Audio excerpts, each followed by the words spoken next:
उत्तर दक्षिण पूर्व पश्चिम फिरता दाने दाने नु सर्व कला सतगुरु साहिब की हरि आए हरियाणे नु। परम पूज्य जगत गुरु तत्वदर्शी संत रामपाल जी महाराज जी के अवतरण दिवस के मौके पर सतगुरुदेव की जय। बंदी छोड़ कबीर परमेश्वर जी की जय। बंदी छोड़ गरीबदास जी महाराज जी की जय। स्वामी रामदेवानंद जी गुरु महाराज जी की जय हो।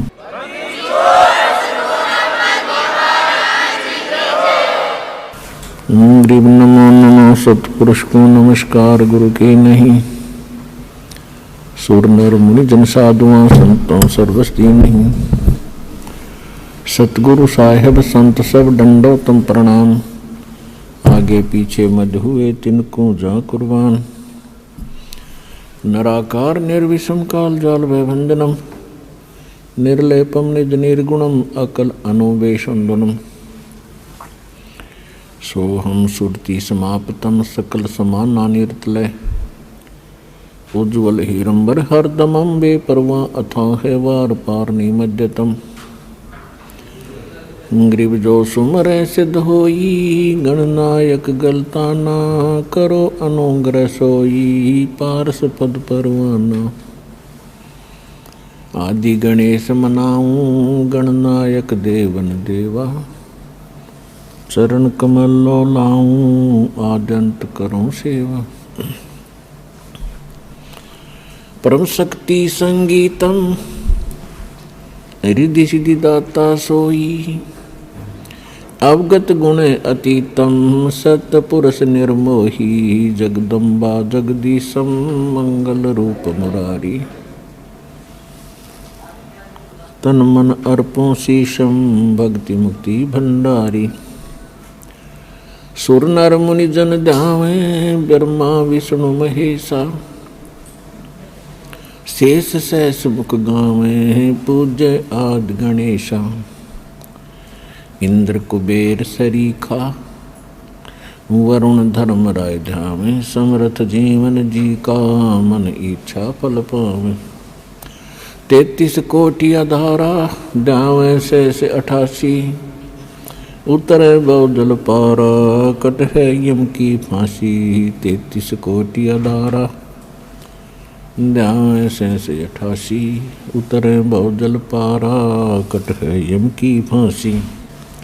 कर जोरूं विनती करूं धरूं चरण पर शीश। गुरु जी राम देवानंद जी महाराज ने दियो नाम बख्शीश। कोटि कोटि सिजदा करूं कोटि कोटि प्रणाम। चरण कमल में राखियो मैं बांधी जाम गुलाम।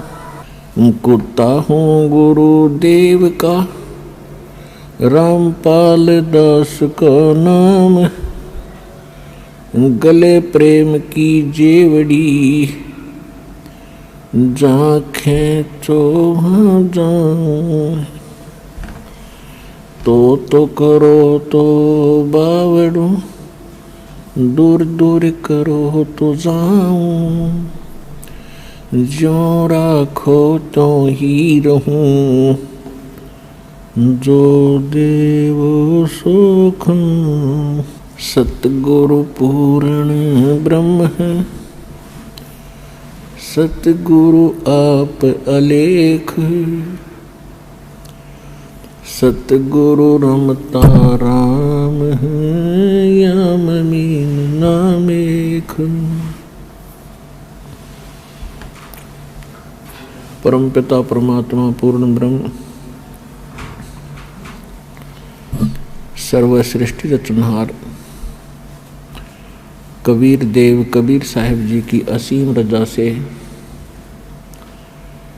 आप सभी पुण्यात्माएं सत्संग सुनने के लिए सतलोक आश्रम बरवाला जिला हिसार हरियाणा के अंदर उपस्थित हुए। भक्ति मुक्ति के दाता सतगुरु ये भटकत प्राणी फिरंदा, उस साहिब के हुक्म बिना नहीं तरवर पात हिलंदा। ये संसार, ये भक्तात्माएं मोक्ष मुक्ति के लिए बहुत से स्थानों पर जाते हैं, बहुत से संतों से संपर्क साधते हैं, दीक्षा लेते हैं, उनके विचार ज्ञान सुनते हैं। जिज्ञासु होते हैं और उनको जैसा भी कोई गुरु संत मिलता है, वो जैसा भी ज्ञान उसे बता देता है, वो उसको सत्य मानकर उनके द्वारा दिए गए सभी आध्यात्मिक क्रियाओं को करते रहते हैं। जब तक सतगुरु नहीं मिलते तब तक ये प्राणी मोक्ष प्राप्ति नहीं कर सकते और इस संसार के अंदर भी अपने दैनिक जीवन में भी कोई सुख अनुभव नहीं कर सकते। इसलिए कहा है कि भक्ति मुक्ति के दाता सतगुरु, ये भटकत प्राणी फिरंदा, उस साहिब के हुक्म बिना नहीं तरवर पात हिलंदा। भक्ति सतगुरु जी के पास ही होती है और भक्ति सही मिलेगी, सतगुरु पूरा मिलेगा और शेष मर्यादा में रहेगा, भक्ति करेगा तो मोक्ष सुनिश्चित है। इसमें कोई शंका करने की आवश्यकता नहीं। जब तक हमें सतगुरु नहीं मिलते और ये झूठे गुरुओं की से हम दीक्षा भी लेकर के साधना करते रहते, तो हमें परमात्मा से मिलने वाले वो लाभ प्राप्त नहीं होते जिनकी आशा लेकर के हम वहाँ जाते हैं। फिर कुछ दिन वहाँ जाते हैं तो फिर मन में आता है कि कोई लाभ नहीं हो रहा, तो कोई दूसरा व्यक्ति बता देता है कि मैं वहाँ जाता हूँ, वहाँ से ऐसे बहुत से लाभ होते हैं। फिर वो वहाँ जाना शुरू कर देता है,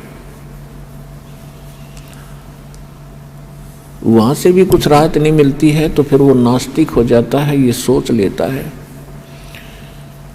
कि कोई भगवान नहीं और किसी के पास कोई ज्ञान नहीं, या तो वो उस कष्ट में मर ही जाता है या फिर नास्तिक होकर अपनी ही सूझबूझ से वो धनी होने की चेष्टा करता है, चोरी करने लगता है, रिश्वत लेता है, मिलावट करता है और ज़्यादा कर्म बिगाड़ लेता है। तो परमात्मा ने स्वयं आकर के एक सतगुरु की भूमिका की और उन्होंने ये यथार्थ ज्ञान, यथार्थ भक्ति विधि और सभी क्रियाएं बताई और सभी परहेज बताए,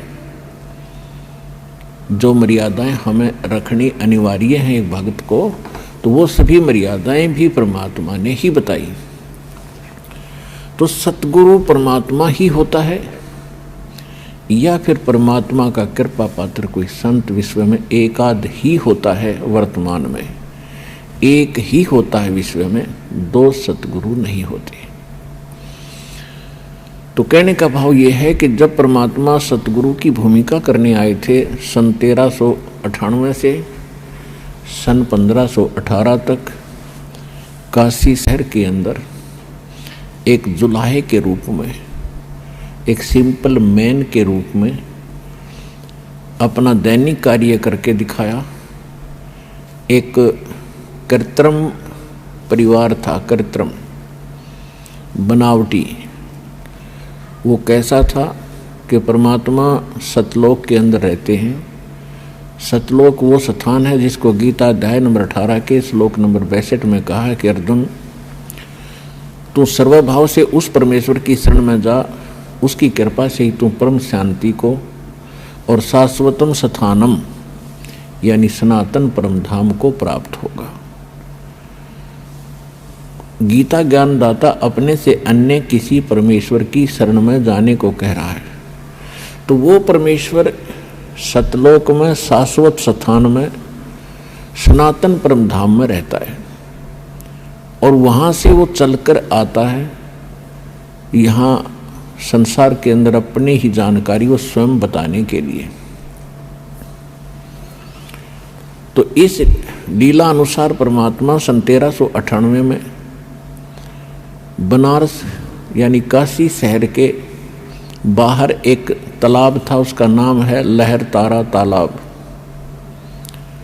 उसके अंदर कमल के फूल के ऊपर आकर विराजमान हुए, एक नवजात शिशु का रूप धारण किया। वहाँ से एक नीरू नीमा नाम के जुलाहा दंपत्ति थे, उनका कोई संतान नहीं थी। वो प्रतिदिन स्नान के लिए वहाँ जाया करते थे।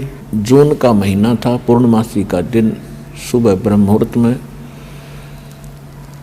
वहाँ जब वो स्नान करने के लिए गए तो परमात्मा को वहाँ कमल के फूल पर एक बालक के रूप में उन्होंने प्राप्त किया, घर ले आए। परमात्मा ने 25 दिन तक कुछ भी आहार नहीं किया। माता पिता जो मुंह बोले माता पिता थे, यानी कृत्रिम परिवार था उनका, वो चिंतित हुए। फिर परमेश्वर की कृपा हुई, उनको प्रेरणा हुई और एक कुंवारी गाय लाई गई। कुंवारी गाय ने दूध दिया। उस कुंवारी गाय का दूध परमात्मा पिया करते थे बालक रूप में। ऋग्वेद मंडल नंबर 9 सूक्त नंबर 1 मंत्र 9 में यह प्रमाण है कि परमात्मा जब शिशु रूप धारण करके एक लीला करने आते हैं, उस समय उनकी परवरिश की लीला कुंवारी गायों के द्वारा होती है। और कबीर सागर के अंदर, ज्ञान सागर में ये प्रमाणित है कि परमात्मा 25 दिन तक कुछ आहार किया नहीं और तब उनको कुंवारी गाय उनके सामने लाई गई। कुंवारी गाय ने दूध दिया, उस दूध को परमात्मा पिया करते थे। एक तो ये सिद्ध होता जा रहा है कि हु इज गॉड, परमात्मा है कौन। जो वेदों को हम सत्य मानते हैं, वेद परमात्मा की महिमा से युक्त हैं, परमात्मा के गुणगान ही वेदों के अंदर लिखा गया है, भगवान का विधान बताया गया है। परमात्मा कैसी लीला करता है, कैसा है, कहाँ रहता है, उसके मिलने की विधि क्या है, यह हमारे सदग्रंथों में प्रमाणित है, विद्यमान है। तो उन्हीं सदग्रंथों से आज ये निष्कर्ष निकल रहा है, ये सच सामने आ रही है कि परमात्मा साकार है। इन वेदों के पढ़ने वाले आज तक हमें निराकार बताया करते थे। तेने खाक पढ़ा वेद, अपना जीवन नाश किया प्रभुता के भूखों ने या माया के पुजारियों ने, और हमारे पूर्वजों को डबो दिया, भूत बनवा दिए, पशु बनवा दिए, गलत साधना करवा के। वो भोले भाले थे। ये संस्कृत के बोलने वाले गुरुगण चतुर दिखाई देते थे। उन्होंने सोच लिया था कि बड़े विद्वान हैं, संस्कृत भाषा बहुत जानते हैं, सदग्रंथों को ठीक से जाना होगा, समझा होगा, लेकिन उनको कै ख भी पता नहीं था उन हमारे धर्म गुरुओं को, हमारे सदग्रंथों का, और ना उनका कोई अपना अनुभव था, जिस कारण से इन्होंने सारा ज्ञान उलट बता दिया। उस ज्ञान को सीधा करने में हमें कितना संघर्ष करना पड़ रहा है। 120 वर्ष परमात्मा रह के चले गए, किसी ने नहीं सुना वो क्या कहा करते थे। वो 600 वर्ष पहले बताया करते थे कि 3 देव की जो करते भक्ति उनकी कदे ना हो मुक्ति। और इसी बात का इतना भयंकर विरोध करवा दिया था धर्म गुरुओं ने। परमात्मा के साथ 100 सितम किए, ऐसे कैर ढाए, कलेजा मुंह को आता है उनकी लीलाओं को देखकर। वो हमारे लिए भटक रहे थे, हम उनके पीछे पड़ गए। तू जुलाहा है, तू धारणक है, क्या जाने भगवान के बारे में, तेने क्या पता सदग्रंथों का। जो परमात्मा ने 600 वर्ष पहले वो ज्ञान दिया था, वो लिपिबद्ध कर दिया गया आदरणीय धर्मदास साहिब जी के द्वारा। और आज वो ज्ञान जो भगवान बताया करते थे, आज हमारे सदग्रंथों में ज्यों का तो मिला। तो इससे सिद्ध है कि जो हमारे धर्म गुरु थे वो हमारे सिलेबस से, हमारे दातम ग्रंथों से अपरिचित थे, बिल्कुल महामूर्ख थे। जो टीचर अपने सिलेबस से परिचित नहीं है तो टीचर नहीं, वो तो महामूर्ख व्यक्ति है, विद्यार्थियों का नाशक है। तो कहने का भाव ये है कि जब परमात्मा 5 वर्ष के हुए, 5 वर्ष की आयु में 104 वर्ष के आयु के एक विद्वान पंडित ब्राह्मण स्वामी रामानंद जी को परमात्मा ने ज्ञान के अंदर पराजित कर दिया। उनको जवाब नहीं आ रहा था। तो कहने का भाव ये है कि परमात्मा ही स्वयं आकर के ज्ञान देते हैं। रामानंद जी को मालिक ने बहुत पहले तो वेदों गीता से पूछा कि आप कहते हो परमात्मा पाप नाश नहीं कर सकता, कर्म तो जीव को भोगने ही पड़ते हैं, जैसा जिसने किया वो तो भोगना ही पड़ेगा और भक्ति भी करते ही रहना होगा। परमात्मा ने एक ही प्रश्न किया था, स्वामी जी आप ग्रंथों को मानते हैं, क्या आप वेदों को सत्य मानते हैं? स्वामी रामानंद जी वेदों को आधार मानकर ही जनता को ज्ञान बताया करते थे और साथ में पुराणों को, गीता को, सबको आधार बताते थे और परमात्मा को निराकार बताते थे। और एक सामान्य थ्योरी बना रखी थी, एक साधारण शब्द ने एक सिद्धांत बता रखा था। पहले तो अपने जंतर मंत्र बताते हैं, ये कर लो, वो कर लो, ये जाप कर लो, ये हवन करवा दो, इतना दान कर दो, गंगा में स्नान कराओ, प्रयाग में पिंड भरवा दो, पेवा पिंड भरवा दो। जब सारा कुछ करवा कर थक जाते हैं, कुछ राहत नहीं मिलती, फिर लास्ट में कहते हैं ये तुम्हारे प्रारब्ध के अंदर लिखा हुआ संस्कार है, ये तो भोगने से ही कटेगा, भक्ति करते रहो। अब यहां आकर के परमात्मा का जो ज्ञान है ये सीधा करता है प्रत्येक पहलू को। परमात्मा ने कहा कि यदि भक्ति करने वाले भक्त को और संकटों ने घेर रखा है, आपकी क्रियाओं से राहत मिली नहीं, तो वो संकट तो उसके ऊपर ज्यों का त्यों है, वो पीड़ित है, दुखी है। तो भक्ति करेगा कैसे, उसका विश्वास कैसे बनेगा परमात्मा के ऊपर कि कोई परमात्मा शक्ति है। और जैसे किसी के पैर में कांटा लगा है और वो किसी के पास जाता है कि बड़ा जानकार व्यक्ति है, उसने ये तो बता दिया कि तेरे पैर में कांटा लगा है जिस कारण से तुझे पीड़ा है, और वो ये कहे कि कांटा तो निकलेगा नहीं, मैंने सारा प्रयत्न कर लिया, ऐसे कर जूता पहन ले और आगे कांटे नहीं लगेंगे। तो कांटा लगे पैर में, जूता पहना नहीं जा सकता, कांटा निकले और फिर उसको सलाह दी जाए कि जूता मत निकाल देना, ये पहने रखना, तो वो पूरे सफर में जूता नहीं निकाल लेगा, क्योंकि वो कष्ट का अनुभव कर चुका है जूते के अभाव से कितनी हानि होती है। तो फिर वो व्यक्ति आजीवन जूता पहनेगा पूरे सफर में। इसी प्रकार हम जीवन रूपी सफर में चल रहे हैं।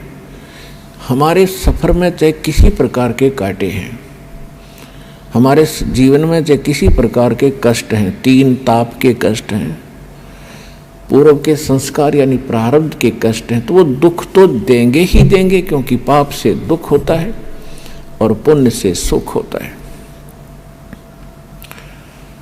तो परमात्मा ने कहा कि आप वेदों को सत्य मानते हो। स्वामी रामानंद जी का कहा भाई सत्य मानता हूँ।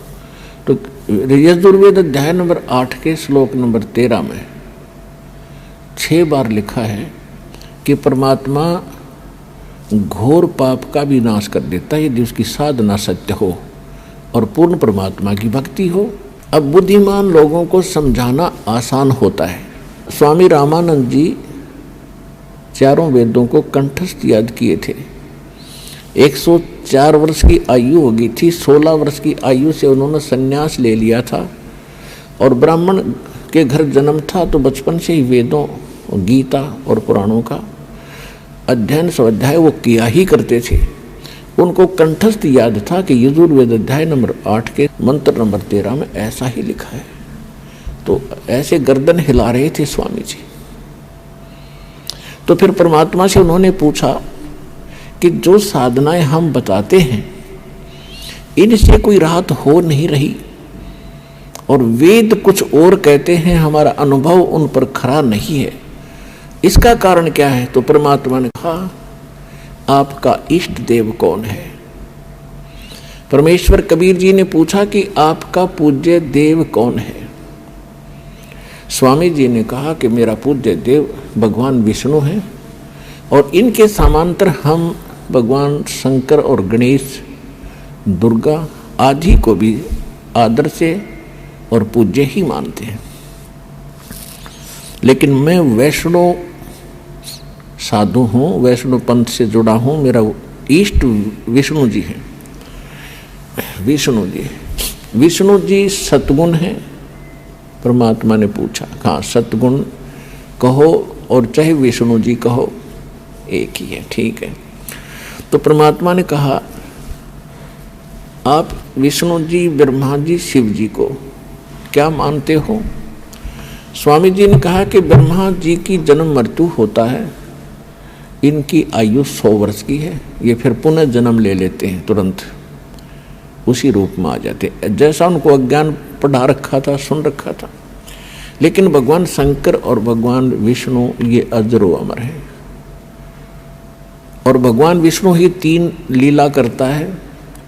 रजोगुण युक्त होकर ये सृष्टि रचते हैं, सतोगुण युक्त होकर के ये पालन करते हैं, और तमोगुण युक्त होकर के ये संहार कर देते हैं। ये स्वयं ही सब कार्य करते हैं। ये अजरो अमर है, अविनाशी है। अब परमेश्वर 5 वर्ष के और महात्मा जी 104 वर्ष के। परमात्मा कहते हैं, देवी भागवत 3रा स्कंद, उसमें आप पढ़ कर देखिएगा। अब वर्तमान के अंदर तो दास आपको बताएगा, सचित्र मोटा टाइप, गीता प्रेस गोरखपुर से प्रकाशित, पृष्ठ 123 के ऊपर लिखा है। विष्णु जी कहते हैं, तुम शुद्ध स्वरूपा हो, अपनी माँ दुर्गा को तुम शुद्ध स्वरूपा हो, ये सारा संसार तुम्ही से उद्भासित हो रहा है। मैं ब्रह्मा और शंकर आपकी कृपा से विद्यमान है। हमारा तो जन्म और मृत्यु होता है, आविर्भाव और तिरोभाव होता है। हम नित्य नहीं हैं, हम अविनाशी नहीं हैं, आप ही नित्य हो, प्रकृति देवी हो। फिर भगवान शंकर कहते हैं कि भगवान विष्णु के बाद उत्पन्न होने वाले ब्रह्मा जी भी तो आपके ही पुत्र हैं, तो फिर मैं भी तो आपका ही बेटा हुआ। आगे काफी प्रकरण है इसके अंदर। तो परमात्मा ने कहा कि आप कहते हो इनके जन्म मृत्यु नहीं है, अरे इनके देखो ये खुद कहते हैं हम तो जन्मते और मरते हैं, हमारी माता दुर्गा है। और पिता कौन है इनका? अब वो तो बता ही चुके थे कि इनका कोई माता नहीं, कोई पिता नहीं। तो परमात्मा ने कहा, मोती मुक्ता दर्शत नाही, ये जग है सब अंदरे, दिखत के तो नैन चश्म, इनका फेरा मोतिया बंदरे। ये दिखे थे बड़े विद्वान, संस्कृत को याद कर रखा कंठस्थ, सारा 2-2 घंटे संस्कृत में भाषण देते रहते हैं, और कह का पता नहीं तुम्हें अपने सदग्रंथों के बारे में। इसके लिए बताया है कि जिसको मोतिया बंद हो जाता आंखों में, उनकी आंखें बड़ी स्वस्थ दिखाई देती हैं, लेकिन उनको दिखता कुछ नहीं, वो नपट अंधे होते हैं। इसी प्रकार इन ऋषि महर्षियों और इन आचार्यों, गुरुओं, पंडितों के बारे में कबीर साहब कहा करते थे कि मोती मुक्ता दर्शत नाही, ये जग है सब अंदरे, दिखत के तो नैन चश्म, इनके फेरा मोतिया बंदरे। संस्कृत भाषा को बोलते हैं तब तो ऐसा लगता है जैसे बड़े विद्वान होंगे, और जब इनके अंदर की तलाशी ली जाती है, इनसे प्रश्न किया जाता है, ये चौड़े में फेल हो जाते हैं। ये नपट अंधे हैं, आंखों वाले अंधे हैं। इनको ज्ञान नहीं। तो परमात्मा ने कहा कि फिर आपने ये पढ़ा क्या स्वामी जी? अब स्वामी जी कति टूट गए। देखो, साधु संत भक्त परमात्मा के लिए ही प्रयत्नशील होते हैं। जो भक्त हैं उनको भी भगवान की तलाश है, इसलिए वो किसी गुरु के पास गए हैं। और गुरु जो पद पे प्राप्त बैठा है वो भी तो भगवान के लिए ही घर से निकला है, उसने प्रयत्न प्रारंभ किए हैं तो परमात्मा के लिए किए हैं। आज ठीक है वो गुरु पद पर बैठ गया और बहुत से यशस्वी हो गए हैं, तो उसने पुनः विचार करना पड़ेगा, क्योंकि उसको परमात्मा की आवश्यकता है। यदि उसका मार्ग गलत है तो आज भी ठीक किया जा सकता है उसको, और यदि आज भी ठीक नहीं करेगा अभी अपने अभिमानवश, तो वो दूना दोषी होगा। वो इस कैटेगरी का होगा कि जानबूझ साची तजय करे झूठ तेने, और ताकि संगत है प्रभु सौपन में भी ना दे।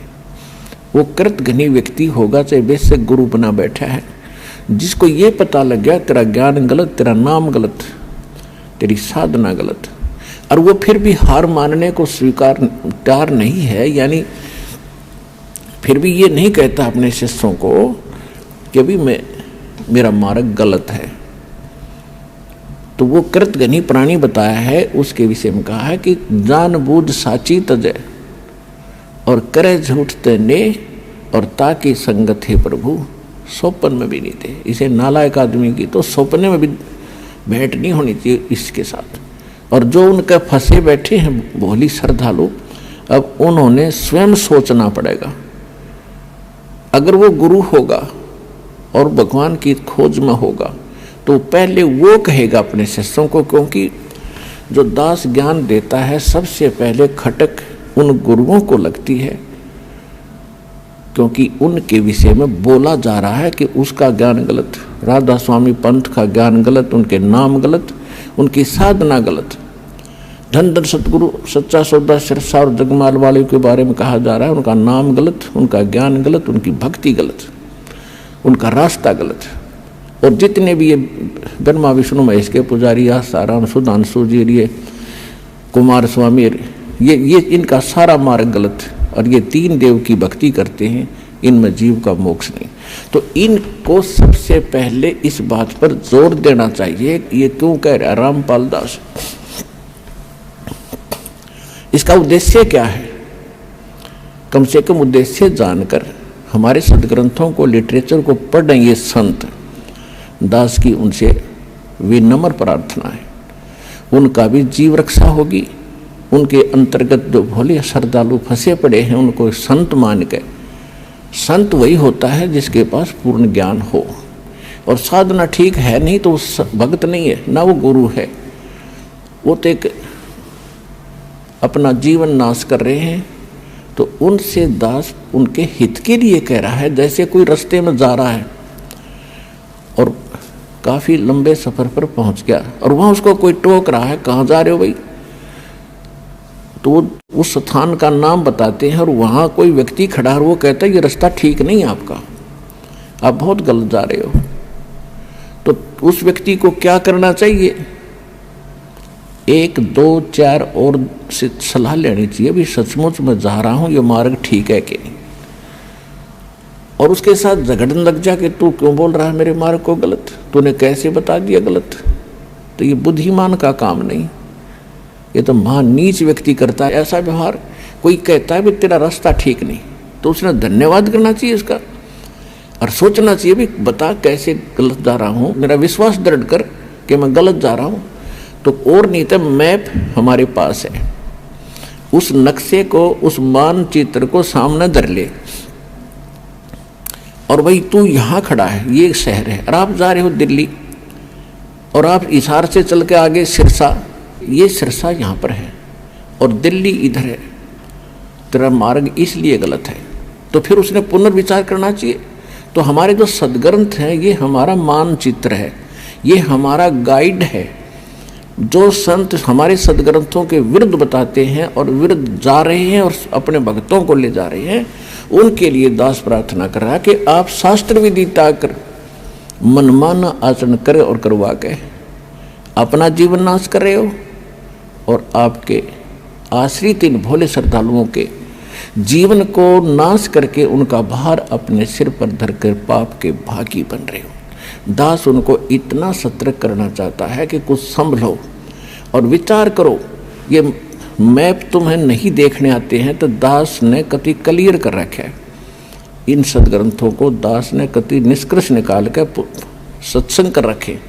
इनको संत भी सुने, उनके चेले भी सुने, अगर उनका समझ में आओ तो ग्रहण करें, ना कोई जोर जबरदस्ती नहीं। वैसे ही किसी के साथ झगड़ा कर लेते हैं, तुमने ऐसे गलत क्यों कह दिया, पहले देखो गलत क्यों कहा। तो ये तो एक सभ्यता, एक नेक व्यक्ति के लक्षण। और एक बेमतलब उसको सच्चा रास्ता दिखावे, उसके भले में कहे, उसके साथ वो झगड़ा करता है तो कहते हैं कहे भली माने बुरी। और यही परीक्षा नीच आदमी की यही परीक्षा होती है कि उसके भले की कहेंगे तो उसको हानि करता है। कबीर साहब कहते हैं कि साच कहूं तो जग नहीं माने और झूठा जगपतियासी। अगर साच कहूं तो ये जग नहीं मानता, इन झूठों की बात पर विश्वास किए बैठे हैं। तो दास का जो उद्देश्य है, कहने का भाव ये था, परमात्मा और स्वामी रामानंद जी की जो चर्चा चल रही थी, जब स्वामी जी हर तरह से फेल हो लिए, उनकी हर बात को परमात्मा ने हर पॉइंट को कैंसिल कर दिया, तो परमात्मा ने कहा कि आप विष्णु जी के उपासक हैं, आप कहाँ जाओगे स्वामी जी। अब स्वामी रामानंद जी कहते हैं कि मैं स्वर्गलोक में जाऊंगा। स्वर्गलोक में कितने दिन रहोगे दाता। अब विद्वान पुरुष थे, तुरंत मान गए, श्रेष्ठ बता दिया कि जब तक मेरे पुण्य या भक्ति कर्म जो मैं कर रहा हूँ, साधनाएं, ये पुण्य मेरे साथ रहेंगे तब तक मैं रहूँगा स्वर्ग में। उसके बाद यानी विष्णु जी के लोक में रहूँगा। परमात्मा बोले जब आपके पुण्य समाप्त हो जाएंगे स्वामी जी, फिर कहाँ जाओगे। फिर स्वामी जी ने कहा कि पता नहीं कहाँ जाना होगा। तो फिर ये क्या उद्देश्य लेकर आप भक्ति कर रहे हो। उसके बाद परमात्मा कहते हैं मैं बताता हूँ आप कहाँ जाओगे। यहाँ पर आपकी जो साधना आप कर रहे हो, ब्रह्म तक की साधना, पर ब्रह्म तक की साधना, एक पार ब्रह्म यानी पूर्ण परमात्मा को छोड़कर अन्य जिस भी देव को इष्ट मानकर आप भक्ति करते हो, उनको क्या लाभ होगा। किया हुआ वर्क डन मिलेगा, किया कर्म प्राप्त होगा। और यहाँ दोनों कर्म बनते हैं, पुण्य कम बनते हैं, पाप घने बनते हैं। ये अक्षित्र ऐसा है। जैसे पृथ्वी ऊपर पग जो धारे, करोड़ जीव एक दिन में मारे। एक दिन में करोड़ों जीवों को मारकर आप घर बैठते हो, किस लिए, अपने पेट के लिए। तो यहाँ दोनों कर्म आपके सुरक्षित हैं, पुण्य भी और पाप भी। पुण्य भी ऐड होते हैं, जुड़ते चले जाते हैं पुण्यों में, और पाप जुड़ते चले जाते हैं पापों में। तो यहाँ पाप घने होते हैं, पुण्य कम होते हैं। पुण्य तो करने से होते हैं, पाप स्वतः होते हैं। श्रीमद् भगवद गीता अध्याय नंबर 16 के श्लोक नंबर 23 और 24 में कहा है कि जो शास्त्र विधि को त्याग कर मनमाना आचरण करते हैं, मनमाने मंत्र जाप करते हैं, मनमानी पूजाएं साधनाएं करते हैं, नकली गुरुओं के पास जाकर भक्ति कर रहे हैं, उनको न तो कोई सुख हो सकता और न उनकी गति हो सकती और न उनको कोई सिद्धि हो प्राप्ति होगी। अर्थात यूजलेस, व्यर्थ कति जीवन नाश हो रहा। आज आप देख रहे हो पूरे विश्व में, ये अभिमान की बात ना समझना, ये ज्ञान की बात समझना। पूरे विश्व में सतलोक आश्रम बरवाला जिला हिसार हरियाणा के अतिरिक्त कहीं शास्त्र अनुकूल साधना नहीं है, सब मनमाना आचरण करें। तो जो साधनाएं वो कर रहे हैं उनसे लाभ तो होना ही नहीं, क्योंकि शास्त्र विरुद्ध है और पाप डेली हो रहे हैं। सत्तर ब्राह्मण की है हत्या, जो चौका तुम देवो नेता। ब्राह्मण सेंस हत्या जो होई, जल स्नान करत हो सोई। पृथ्वी ऊपर पग जो धारे, करोड़ जीव एक दिन में मारे। तो यहां पुण्यात्मा इस विचार करना पड़ेगा आपको, परमात्मा ने शिक्षित इसीलिए बनाया है। शिक्षा हम पढ़ रहे हैं, ग्रहण कर रहे हैं, एक रोजी रोटी का उद्देश्य लेकर हम सभी अपने बच्चों बेटा बेटियों को पढ़ा रहे हैं कि शिक्षा ग्रहण करें और आगे नौकरियां प्राप्त करें, इनकी रोजी रोटी ठीक चले। ये भी दास आपको बता दे, 1 करोड़ स्टूडेंट विद्यार्थी प्रतिवर्ष शिक्षा पूरी करके फील्ड में आ जाते हैं। इन कितनों को नौकरी मिलती है? 1% को, 1 लाख मुश्किल से, और बाकी 10 लाख मान ले, 90 लाख तो फिर भी अपना वैसे ही काम करते हैं जो आम हम बिना शिक्षा ग्रहण किया करते थे। तो ये परमात्मा ने लालच देकर आपको पढ़वा दिया, और इस शिक्षा का केवल काम है कि आप भगवान को पहचान लोगे। अपने सदग्रंथों को, अपने घर में दबे खजाने को तुम खुद खोज लोगे। आप भिखारी बने फिरो थे, पूर्व पश्चिम उत्तर दक्षिण फिरदा दाणे दाणे नू। सर्व कला सतगुरु साहेब की, हरि आए हरि आने नू। कि तुम एक पेट के लिए पता नहीं कहाँ कहाँ भटक रहे हो, और जब हमें सत साधना मिल जाएगी तो भगवान का विधान है आपका बरकत शुरू कर देगा, आपके घर भर देगा। जब आपकी नीयत भर जाएगी तो आपका घर भर गया, और आपके आए हुए संकटों का निवारण करेगा। लाखों रुपये बीमारियों पर लग रहे थे, हजारों रुपये बीड़ी तम्बाकू शराब, महीने में 10-10 हज़ार रुपये खराब कर देते थे, वो बचत होगी। और फिर हम बेमतलब की परंपराएं बनाए बैठे हैं, इनको ख़त्म करेंगे। हम भगत बनकर जिएंगे, तभी हम आगे सफ़र पर बढ़ेंगे। तो प्रसंग चल रहा, उसी पर आते हैं। अब हम सदग्रंथों को स्वयं समझ रहे हैं और तब हम आगे बढ़ रहे हैं, और आपको विश्वास बहुत आसानी से हो रहा है। तो परमात्मा उनको बता रहे हैं, पुण्य तो करने से बनते हैं, पाप अपने आप बनते हैं। यहाँ का ये व्यवस्था ऐसी है। आपको बता दिया कि आप सुबह से लेकर शाम तक पेट के लिए या वैसे किसी काम वश जाते हो, तो एक दिन में हजारों जीवों को मारकर उनका पाप अपने सिर धर लेते हो, वो आपके बैंक अकाउंट में। आपने पुण्य क्या किया सारा दिन में हिसाब लगा लो, और करते हो तो शास्त्र विरुद्ध त्याग का मनमाना आचरण करते हो, उसका विशेष बेनिफिट आपको मिलना नहीं। तो वो थोड़ा बहुत पुण्य करते हो, कहीं छोटा मोटा कोई भंडारा कर दिया, पक्षियों को पशुओं को कोई दाना वगैरह डाल देते हो, छोटी मोटी कोई धर्मशाला प्याऊ बनवा दी, या कहीं कोई भंडारा कर दिया, कंबल बांट दिए, ये छोटे मोटे पुण्य हैं।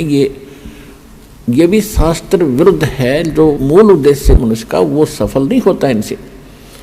अब जैसे जमीन है, 1 एकड़ जमीन, उसमें फसल पैदा करने के लिए गेहूं बाजरा ज्वार, जो हमारी जीवन रक्षक है, हमारे जीवन की जो आवश्यकता है, उसको प्राप्त करने के लिए उस 1 एकड़ जमीन को कितनी बार तो बाना पड़ता है, संवारना पड़ता है। हमारे यहाँ हरियाणा क्षेत्र के अंदर जो विशेषकर नहरी स्थान है, उसमें तो कम से कम 6-6 बार हल से, ट्रैक्टर से उसको संवारा जाता है 1 एकड़ जमीन को। स्वयं किया, वो भी पैसे लगे अपनी मजदूरी, या किसी ट्रैक्टर से उसको संवारा तो उससे भी पैसे लगे। फिर उसके अंदर बीज डाला, गेहूं चने बाजरा ज्वार का, जो भी हमने क्रॉप बीजनी है, फसल बीजनी है, वो भी पैसा लगा। फिर उसमें खाद डाला, उसमें पैसा लगा, दवाई डाली, उसमें पैसा लगा, और फिर उसको सिंचाई की, उसमें पैसा लगा। फिर उसको निकलवाया, मेहनत मजदूरी लगी या पैसा लगा। फिर वो 2 दाने घर आए, और उसी जमीन को आप छेड़ो मत। 1 वर्ष देखना उसमें कितना अड़ंगा पैदा हो जाएगा, वह दिखाई भी नहीं दे जमीन। और कोरा कुबाड़ जामेगा जो आपके यूज का नहीं है। इसी प्रकार ये हमारा शरीर रूपी एक पृथ्वी है जहाँ हम रह रहे हैं। इस लोक में पाप तो अपने आप होते हैं बगैर किए, और पुण्यों को करने के लिए एक विधान है। जैसे फसल तैयार करने के लिए सारा प्रोसेस अपनाना पड़ता है, सारा तरीका अपनाना पड़ता है, विधि, तो तब वो गेहूं प्राप्त होता है, तब वो व्यक्ति सुरक्षित होता है, आवश्यक वस्तु से प्राप्त होती है। तो कहने का भाव ये है पुण्यात्माओं, तो परमात्मा ने कहा तुम कौन राम का जब ते जापम तात कटे न ये तीनों तापम। तुम किस राम का भजन करते हो जिस कारण से आपकी साधना से, आपके द्वारा बताए गए इस मंत्रों से आपके अनुयायियों को लाभ नहीं हो रहा। आप उन भगवानों की भक्ति कर रहे हो जो आपकी किस्मत में लिखे हुए उन पापों का वो नाश नहीं कर सकते। और वेद बताते हैं परमात्मा घोर पाप भी नाश कर दे। तो इससे सिद्ध है आपको वो परमात्मा मिला नहीं है जिसकी तरफ वेद संकेत करते हैं। इति सिद्ध। वो परमात्मा कौन है? यजुर्वेद अध्याय नंबर 5 के और श्लोक नंबर 32 में कहा है, उसी कसी माने वो पूर्ण शांतिदायक है। गीता अध्याय नंबर 18 के श्लोक नंबर 62 में गीता ज्ञानदाता कहता है कि अर्जुन तू सर्वभाव से उस परमेश्वर की शरण में जा, उसकी कृपा से तू परम शांति को और सनातन परम धाम को यानी शाश्वत स्थान को, अविनाशी स्थान को, सत्यलोक को प्राप्त होगा, परम शांति को प्राप्त होगा। अब वेद क्या बताते हैं? यजुर्वेद अध्याय नंबर 5 श्लोक नंबर 32 में कहा है, उसी कसी यानी जो पूर्ण शांतिदायक है। कबीर असी, वो कबीर है, वो कबीर परमात्मा है। वेदों में उसको कबीर देव कहते हैं, हम उसको कबीर साहब कहते हैं, और कुरान शरीफ में उसको अल्लाहु अकबर कहा है। वो कबीर असी बमभारी असी, वो कबीर परमात्मा है जो बमभारी माने बंधनों का, अरी माने शत्रु, जो बंधनों का शत्रु है। अंगारी असी जो पाप नाशक है, पापों का शत्रु। अग माने पाप, अरि माने शत्रु, जो पापों का शत्रु है, जो पाप नाशक है। और बमभारी जो कर्म बंधनों, जो हमारे, क्योंकि हम संस्कार से यहाँ फंसे हैं, हमारे संस्कार यहाँ पर हैं, तभी हम उन संस्कारों से जन्म मृत्यु में लगे हुए हैं। कभी किसी से हमारा संयोग है, किसी के हम पुत्र बन गए, किसी की पुत्री बन गए, किसी के पति बने, किसी की पत्नी बने। तो ये संस्कार हमारे जो हैं, इनके कारण हम बंद में हैं, और ये काल की बंद है, कैद है, बंदी ग्रह है। तो फिर परमात्मा खुद बताते हैं कि बंदी छोड़ हमारा नामम, अदर अमर है अस्थिर ठामम। अमर करूं सतलोक पठाऊं, ताते बंदी छोड़ कहाऊं। अमर करूं, तुम्हें यहाँ सदा के लिए सुखी कर दूंगा, जन्म मृत्यु से रहित कर दूंगा, तुम्हारे सब पापों का नाश करूंगा, सब संस्कार और बंधन यहाँ से समाप्त कर दूंगा, इसलिए मैं बंदी छोड़ कहलाता हूं। अनंत कोट ब्रह्मांड में बंदी छोड़ कहाँ आए, सो तो एक कबीर हैं जो जननी जने नमाए। आदरणीय गरीबदास साहिब जी गांव छुरानी जिला झज्जर वाले हरियाणा वाले को परमात्मा मिले थे। 10 वर्ष की आयु थी तब उनकी। किसान के घर जन्म था, जाट जाति में खेतों में अपना पशु चरा रहे थे, गौवें चरा रहे थे। वहां परमात्मा आए सतलोक से, जैसा उनके नियम में है, अच्छी आत्माओं को मिलते हैं, उनको अपने ज्ञान से परिचित कराते हैं, सतलोक ले जाते हैं। सतलोक ले जाकर के आदरणीय गरीबदास साहिब जी को वापस छोड़ा। उनको मृत जान करके शमशान घाट पर रख दिया था, चिता के ऊपर रख दिया था। जब चिता के ऊपर वो सचेत हुए, उठ कर चले, तो उनको आभास हुआ कि सचमुच मैं कहीं और देश में गया था। अन्यथा वो सोच बैठते, घर पर स्वप्न होता तो सोचते मैं स्वप्न देखकर आया हूँ। घर में हाहाकार मचा था, रिश्तेदार इकट्ठे हो गए थे और उनको चिता के ऊपर रख दिया गया था। तब उनको सचमुच वो एकदम दृश्य सारे सत्य महसूस हुए और परमात्मा ने उनके अंतःकरण में वो यथार्थ ज्ञान योग उनका खोल गए और वो फीड कर दिया था, यथार्थ ज्ञान उनके अंदर भर दिया था। परमात्मा के ज्ञान से, परमात्मा के से प्राप्त दिव्य दृष्टि से गरीबदास साहिब जी ने फिर बताया, अनंत कोटि ब्रह्मांड का एक रति नहीं भारे, सतगुरु पुरुष कबीर हैं ये कुल के सिरजनहार। यानी हमारे सदग्रंथ बताते हैं कबीर इज गॉड, आंखों देखा वो महापुरुष बताते हैं Kabir is God. Who Kabir, वो कौन कबीर? अनंत कोट ब्रह्मांड का एक रति नहीं भारे, सतगुरु पुरुष कबीर हैं ये कुल के सिरजनहार।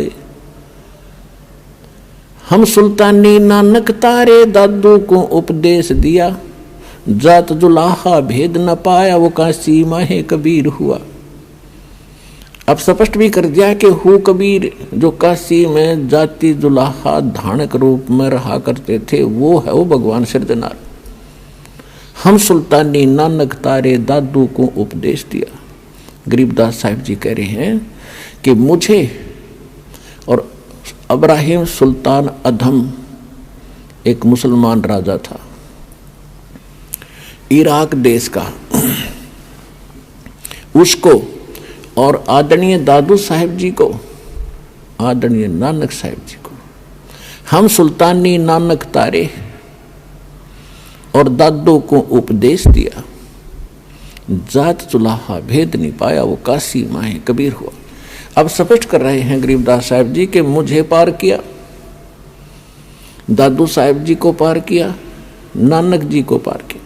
अब दादू साहिब जी को परमात्मा ऐसे ही मिले थे जैसे गरीबदास साहिब जी को मिले थे। 7 वर्ष की आयु थी, जंगल में बच्चों में खेल रहे थे। एक साधु संत यानी जिंदा महात्मा का रूप बनाकर परमात्मा वहां आए, बच्चों से एक बात की, दादू जी को वहां लेकर गए, आत्मा को सतलोक के अंदर ऊपर के सब ब्रह्मांड दिखाए। दादू जी 3 दिन और 3 रात तक बेहोश रहे, अचेत रहे। सारे नगर में हाहाकार मच गई, गांव के अंदर रिश्तेदार इकट्ठे हो गए, ना मर रहा है, ना जी रहा है, ना खा रहा है, ना पी रहा है, कोमा के अंदर चला गया। अब सांस चल रही है, मृत भी नहीं कह सकते। तीसरे दिन परमात्मा ने उनको आत्मा को वापस छोड़ दिया। तब उठकर उन्होंने कहा था, जिन मुझको निज नाम दिया सोए सतगुरु हमार, दादू दूसरा कोई नहीं ये कबीर सिरजनहार। उसके बाद नानक साहिब जी को भी परमात्मा मिले थे बेई नदी के ऊपर। सुल्तानपुर एक शहर है, अब पश्चिमी पाकिस्तान के अंदर है। पहले ज्वाइंट भारत था सारा ही। तो वहाँ वो नौकरी करते थे एक राजा के घर, नवाब के यहाँ मोदी खाने में। नानक जी प्रतिदिन स्नान करने के लिए जाते थे। जो सुल्तानपुर के साथ से एक नहर बह रही है, दरिया नदी, वहाँ एक घाट बना हुआ था, वहाँ स्नान करने जाते थे। वहाँ परमात्मा उनको 2 बार मिले। पहली बार तो वो अपने आप जैसे यहाँ काशी में रहते थे उस रूप में गए। दूसरी बार फिर वो जिंदा महात्मा के रूप में उनको उसी स्थान पर मिले। उनको दरिया के अंदर स्नान करने के लिए डुबकी लगाने की बहाना करके 3 दिन तक अदृश्य कर दिया। कहीं और स्थान पर उनके शरीर को रखकर सतलोक के अंदर लेकर गए। तीसरे दिन ऊपर के सब ब्रह्मांड और सब कुछ दिखाकर अपना सचखंड सतलोक उनको वापस छोड़ दिया। तीसरे दिन जब नानक साहिब जी वापस आए और फिर उनको बताया गया था नानक साहिब जी को सतलोक के अंदर कि मैं काशी में जुल्हा रूप में रहता हूँ, कबीर मेरा नाम है और रामानंद जी मेरे गुरु हैं वहाँ पर।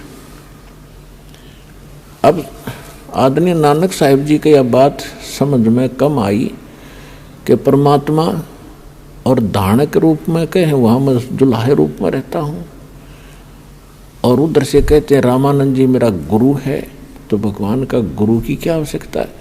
तो ये असमंजस के कारण जब वो वापस आए तो उन्होंने पहली उदासी यानी पहली यात्रा, उदासी मीन संसार से उदास होकर के, ये संसार उनको फिर नकली दिखाई दिया, ये अस्थायी स्थान दिखाई दिया, हमारा वास्तविक स्थान नहीं है। जिस कारण से जगत से उदास होकर नौकरी त्याग कर नानक साहिब जी ने पहली यात्रा, पहली उदासी काशी की।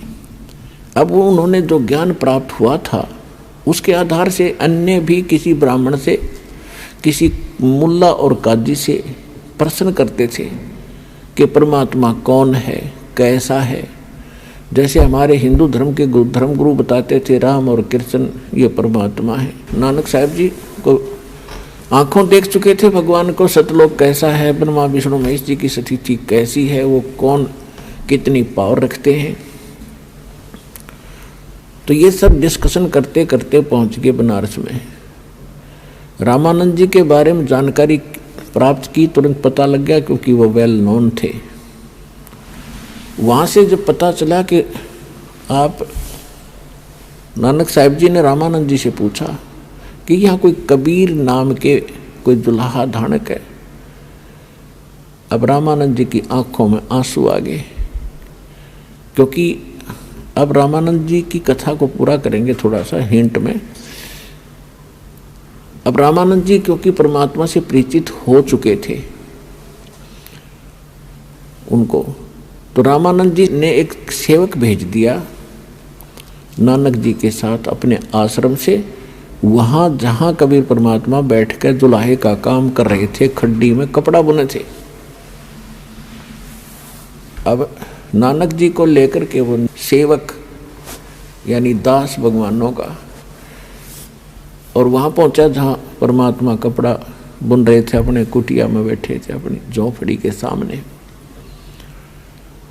अब उस बच्चे ने जाति प्रणाम किया, और जब नानक साहिब जी ने देखा सामने कि ये तो वही है जो सचखंड में मैंने देखा था, तब उन्होंने आंखों में आंसू भर के कहा था, भाई सूरक मुलुक की वेश, ए ठगवाड़ा ठगी देश। ये खरा सियाणा बहुता बार ये धानक रूप रहा करता, लोगों धानक रूप रहा करता। आंखों में आंसू भर गए, भगवान को सचखंड में देखा, वही यहाँ बैठा धानक के रूप में, चरणों में गिर गए। और फिर परमात्मा ने कहा कि प्रथम मंत्र दिया, फिर कहा सतनाम आपको फिर देंगे, सतनाम बिना मोक्ष नहीं हो सकता। तो नानक साहिब जी ने सचखंड में जो देखा था भगवान, वही देखा जब यहाँ पर, तो कहा था वाहे गुरु सतनाम श्री वाहे गुरु, यानी सतनाम मिले, अरियो गुरु, वाह गुरु तेरी वाह गुरु, यानी धन्यवाद करते हुए कहा कर वाह वाह वाह भाई वाह, बड़ा यानी उत्तम वस्तु को, और साथ में धन्यवादात्मक जो है ये एक सामूहिक शब्द है, वाह वाह वाह गुरु, और सतनाम श्री वाहे गुरु। सतनाम, तो सतनाम दो अक्षर का, जिसमें एक ओम अक्षर है और एक और सांकेतिक है, जिनको सतनाम प्राप्त है उन बच्चों को पता है। तो सतनाम के बिना मोक्ष नहीं। सतनाम आज इस पृथ्वी पर दास के अतिरिक्त किसी के पास नहीं। अगर कोई इसको हटकर कोई दे भी रहा हो पढ़ कर किसी हमारी पुस्तक से, वो अधिकारी नहीं। एक ड्राइविंग लाइसेंस है गाड़ी चलाने का, यदि उसको भी कोई नकली बनवा रहा हो तो वो भी मौके में काम ना देगा, उसको सजा होगी। धोखा कितने दिन दे रखो, जिस दिन वो फंसेगा पकड़ा जाएगा उसी दिन उसकी सीधी सजा होगी। इसी प्रकार ये दो नकली संत हैं और नकली नाम दे रहे हैं और नकली गुरु बनकर शिष्य बना रहे हैं, ये डुप्लीकेट लाइसेंस बना रहे हैं, ये भी दोषी हैं और इनके चेले भी हानि उठाएंगे, इनको भी बहुत नुकसान होगा। तो दास का उद्देश्य यह है कि इनको सबको सतर्क करूं, सावधान हों, सरेआम टेलीविजन पर कहने लग रहे, पुस्तक बना कर भेज दी, सीडी वगैरह बना कर भेज रहे हैं भक्त, तो किस लिए? तो क्यों नहीं कोई सामने आ रहा? कोई तो कह रामपाल झूठ बोला है, और झूठ जो तो कोई कह दे झूठ बोला, सिद्ध करो एक बात को, झूठ सिद्ध कर दो, एक तो सिद्ध कर दो आप। तो पुण्यात्मा, तुम्हारा सौभाग्य है कि आपको सहज में भगवान मिल गया, चाहे कोई दुखमय आया है, चाहे कोई जिज्ञासु बनकर आया है, ये सब परमात्मा की रजा है। भक्ति मुक्ति के दाता सतगुरु भटकत प्राण फिरंदा, उस साहिब के हुक्म बिना नी तरवर पाथ हिलंदा। उस परमात्मा की दया से ही आप यहाँ पर उपस्थित हुए। अब प्रसंग चल रहा है कि सिद्ध हो गया कि कबीर इज गॉड। ये कबीर परमात्मा है। कौन कबीर? जो काशी में धारणक रूप में 120 वर्ष रही थी। अब वो परमात्मा कहते, सोचल छिदर मैं करूं अपने जन के काज, अपने भगत के लिए ना जाने में कितने प्रकार की लीलाएं करता हूँ। कभी कोई रूप बना लेता हूँ, कहीं कुछ रूप में बैठ जाता हूँ, कभी किसी रूप में, यानी उनको सतमार्ग बताने के लिए ही मैं प्रयत्नशील रहता हूँ। गोता मारूं स्वर्ग में, जा बैठूं पाताले, कह कबीर ढूंढता फिरूं अपने हीरे मोती लाले।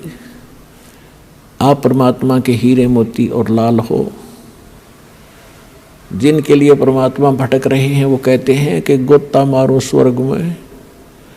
स्वर्ग में गए, वहां ब्रह्मा विष्णु महेश से मिले कि ये भी उसी की आत्मा है। हम बैरागी ब्रह्म पद सन्यासी महादेव, सो हम मंत्र दिया शिव जी को, वो करे हमारी सेवे। अब कबीर साहब कह रहे हैं कि मैं